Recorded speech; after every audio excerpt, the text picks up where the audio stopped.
ICYMI. Ikaw siguro yung may issue. Hindi. In case you miss it, na-release na namin yung Voltes 5 official merchandise. No? So, simulan natin dito sa shirt na to. This is called the ship shirt design. And yung back design niya features all 5 ships ng mga bida natin with the iconic V logo ng Voltes 5. So, front naman, you can see the Voltes 5 logo. It's officially licensed by Toei and Telesuccess. Next shirt is, etong suot ni Michelle, is the Bowazanian shirt. This is the back design. And you can see all the characters doon sa Bowazanian side. And sa front, you can see this Bowazanian skull ship na graphic, no? Next, etong suot ni Mark is the pilot's variant of the shirts, no? As you can see, lahat ng mga bida natin nandito. And sa likod, you can see the Voltes 5 logo. Next is para sa mga mahilig sa mga simple, mga minimalist, we have the line art shirt. And sa likod, meron kang Voltes 5 logo in line art. And next one is the laser sword variant.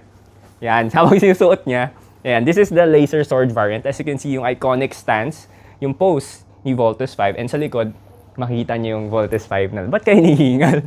Next is, all of these are silk screen printed. And ang favorite ko kasi dito, yung gold niya, kasi nagsashine siya. Nagsashine yung gold na ink depending on the angle of the light, oh, di ba? Nag-iiba yung kulay, di ba?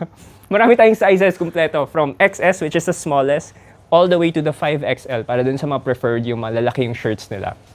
And yung highlight ng collection na to, syempre yung mga varsity jacket natin. No?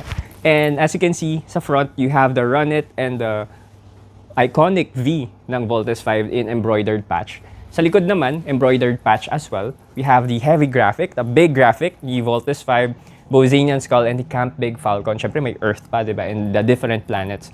And embroidered patch siya. Sa sides naman, you can see different patches, magkaiba yan.